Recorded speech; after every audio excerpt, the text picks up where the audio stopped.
बता रहा हूँ कि ये इस किस्म की कल्चर, इस किस्म की व्यवस्था किस चीज़ की तरफ इशारा करती है कि सत्ता में रहने के लिए धन का इस्तेमाल पूर्ण तौर पे, अरे जो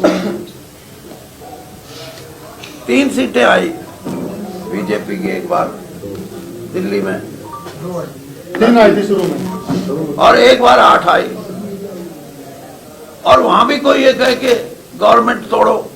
गोवा की गवर्नमेंट कैसे ली, मणिपुर की गवर्नमेंट कैसे ली, यानी सिर्फ हमारे को जो प्रजातांत्रिक हमारी व्यवस्था है उस पे जो प्रहार होता है उससे ही जागती हुई है, जिसको आप 5 स्टार 7 स्टार कहते हैं।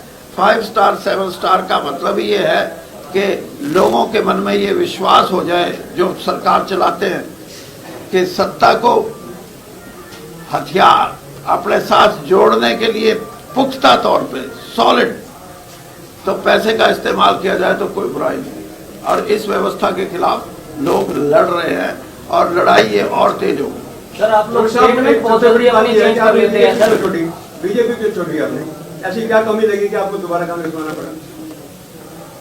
मैंने वैसे इसके जवाब तो दे दिए, लेकिन फिर भी आप अगर चाहते हो तो मैं जब मैंने अपनी ये फैसला लिया कि मैं कांग्रेस छोड़ रहा हूँ तो मेरे कुछ साथियों ने ये कहा कि आप बीजेपी में जाओ।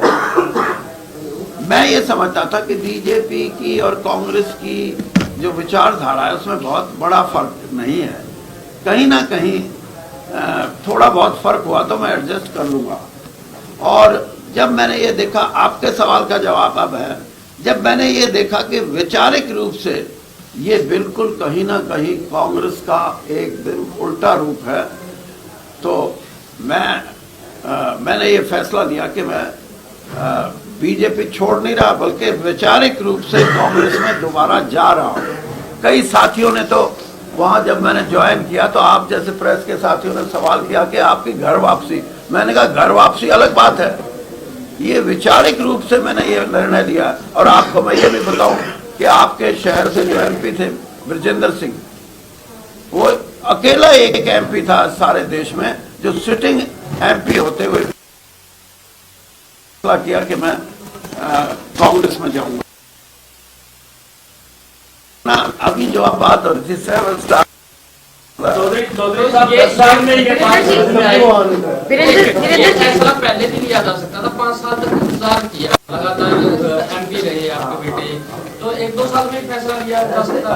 अब सुन लो, आप कौन होकर तो ये बताओ, मीडिया हो ना, हाँ कभी वकील नहीं पूछता हो।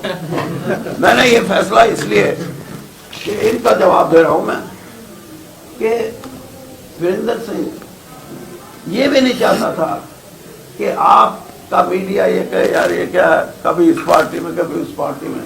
मैंने कोशिश की कि मैं कहीं ना कहीं किसी ना किसी रूप में इस तरह से फैसला लूं कि बीजेपी में रहूं, विचारों की थोड़ी बहुत अगर फर्क भी होगा तब भी काम चला लूं। लेकिन मैंने अंदर बैठ के देखा है कि किसान विरोधी वर्ग जो बीजेपी के मन में जो बातें थी, मैं 3 बार मैंने प्रयास किए किसान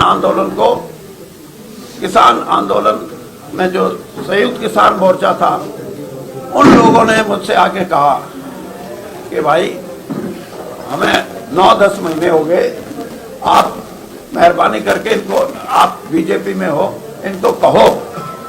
मैंने कहा बताओ आपकी मांग क्या है? कहने लगे एमएसपी। मैंने बात की, 3 भारतीय जनता पार्टी के कैबिनेट मिनिस्टर उसमें बैठे, जो तोमर जी कृषि मंत्री थे और उनकी पूरी टीम। तो मैंने कहा कि किसान यूनियन के लोग आपसे बात करना चाहते हैं और वो ये चाहते हैं कि आप एमएसपी को अगर सिर्फ मान लें तो वो अपना आंदोलन खत्म कर देंगे। उन्होंने स्पष्ट रूप से ये कहा कि सवाल ही पैदा नहीं होता। तो मैंने आके यूनियन के लोगों से बता दिया, 3-4 लोग थे वो, तो फिर वो कुछ दिन के बाद फिर कहने लगे कि अच्छा ये नहीं तो कम से कम इतना कर दो कि हर फसल का एक बेंचमार्क तय कर दे सरकार हर साल, ये फसल का बेंचमार्क ये है प्राइस का, उससे नीचे कोई ना खरीदे। चाहे फिर मंडी के बाहर बेच लो, चाहे अंदर बेच लो, कैसे बेच लो, प्राइवेट आदमी खरीद ले, सरकार खरीद ले। इस काम के लिए मैं 2-3 मेरे जो जिनको मैं समझता था बीजेपी में मेरे सहयोगी साथी एमपी हैं, उनको मैं लेके गया। मैं कहा यार तुम मदद करना, इसलिए तो कोई बड़ा इशू नहीं है। मैंने जाके ये मांग रखी तो वो जो सामने वो एकदम बोलते ना कूद के पड़े, कहने लगे फिर क्यों लेंगे हम तो कमाई के लिए लेंगे। तो जिस पार्टी की ये सोच हो कि किसान की बात कोई मायने व्यवस्था से उनका कोई ताल्लुक नहीं, और सिर्फ खेती को भी कमर्शियल रूप से अगर वो उसका शोषण करना चाहे, ये बात मुख्य इस बात का फैसला नहीं हो सकता। चौधरी साहब, आप सीधे ऐसे नेता थे जिनकी मोदी और अमित शाह से भी बात होती थी, उन्होंने क्या जवाब दिया इस मुद्दे पर, किसानों के मुद्दे क्या आपने कांग्रेस अमित शाह और मोदी जी का विचार थे? मोदी जी से मैंने ये बात लेटर लिखे, मैंने 2 मिलने के, उन्होंने मेरे को नहीं बुलाया। और फिर आपको भी याद होगा प्रेस के आप साथी, मैंने यहाँ एक दिन धरना दिया था छोटू राम विचार मंच की तरफ से, यहाँ जो छोटू राम जी की मूर्ति है। और जब मैं वापस जा रहा था तो अमित शाह जी का मुझे फोन आया जी कि आप भारतीय जनता पार्टी में होके ऐसे धरना नहीं दे सकते। मैंने कहा किसान और खेती, मेरे से जो आप बात कर रहे हो सिर्फ किसान और खेती का मेरा जो एक बैकग्राउंड है, इसको मैं छोड़ दूंगा। तो मैंने कहा मैं राजनीति में हुई नहीं। तो कहने लगे नहीं आप धरने पे मत जाना। उसके बाद मैं फिर पलवल में गया, उसके बाद मैं फिर बहादुरगढ़ में गया। मैंने किसान की लड़ाई में मैं हमेशा साथ रहा, और मैं आज भी आपको ये बात कहता हूँ कि राजनीतिक रूप से हम कैसी लड़ाई लड़ें अलग बात है, लेकिन आज मेरा ये कहना है कि इस देश की राजनीतिक दलों को भी किसानों की लड़ाई लड़नी पड़ेगी। किसान बेशक ये कहे कि हम तो गैर राजनीतिक हैं, लेकिन राजनीतिक रूप से जो विपक्ष की पार्टियां हैं, और सिर्फ विपक्ष की पार्टियां नहीं, बीजेपी में भी बहुत से ऐसे साथी हैं जो किसान के हकों की लड़ाई लड़ने की बात करते हैं, तो इसको पॉलिटिकल लड़ाई लड़ना पड़ेगा। वीरेंद्र जी, सोशल मीडिया के ऊपर कुछ तस्वीरें वायरल हो रही है वार्ड नंबर 8 की, जहां पर आपकी खुद की पार्टी के कार्यकर्ता दूसरे प्रत्याशियों के साथ नजर आ रहे हैं, कितना असर पड़ेगा चुनावों पर? भाई आप बता दो, मैं तो जानता नहीं। वीरेंद्र जी, रेखा गुप्ता आ रही है हरियाणा की सीएम, सॉरी दिल्ली उम्मीदवारों को सपोर्ट कर रही है। ऐसा कुछ नहीं है।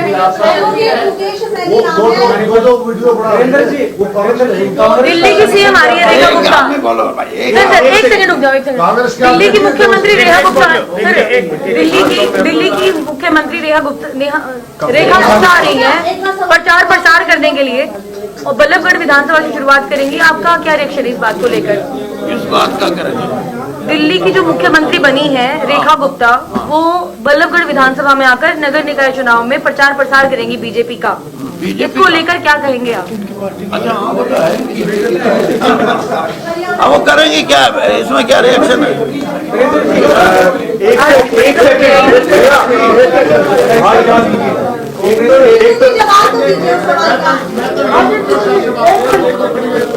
पहले आप फैसला कर। वीरेंद्र जी, हरियाणा में निकाय चुनाव चल रहे हैं और आप कांग्रेस ने जो डिसीजन लिया कि पहली बार निकाय के चुनाव इस पर लड़ेंगे हम लोग सिंबल पर, इससे आप कितना सही मानते हैं? क्योंकि बहुत से, और दूसरा सवाल ये है, आपको लगता नहीं कि पहले कांग्रेस को संगठन बनाना चाहिए था, उसके बाद मैदान में आना चाहिए? अच्छा ये पानी की पूरी बोतल, पानी की पूरी बोतल होगी, क्योंकि आपने सवाल ऐसा पूछा पानी की।